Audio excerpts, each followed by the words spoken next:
பணத்துக்காக என் மனச மறந்து அவன் கூட போனியே, தங்கமான என் மனச மறந்து அவன் கூட போனியே, நான் பணக்காரன் இல்லைன்னு தெரிஞ்சு அவன் கூட போனியே, மனசு முக்கியம் இல்லைன்னு தான் அவன் கூட போனியே, நான் ஊர்ல இல்லாத போது நீ அவன் கூட போயிட்டியே, நான் ஊருக்கு வந்த பார்த்த போது அவன் கூட போயிட்டு இருந்தியே.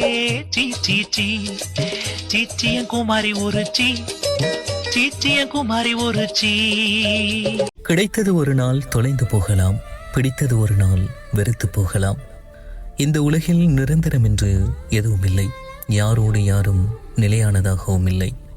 வாழ்க்கை எனும் பாதையில் இவைகள்தான் நிரந்தரம் என்று வாழ்ந்து ஏமாற்றமடைந்தவர்கள் ஆயிரம் ஆயிரம். ஒவ்வொருத்தருடைய வாழ்விலும் ஒவ்வொரு விதமான மாற்றங்களும் நினைவுகளும் ஒவ்வொரு மனிதனுக்கும் இருந்து கொண்டே தான் இருக்கிறது. நினைவுகள் இருப்பின் பிரிவுகள் நிரந்தரமில்லை.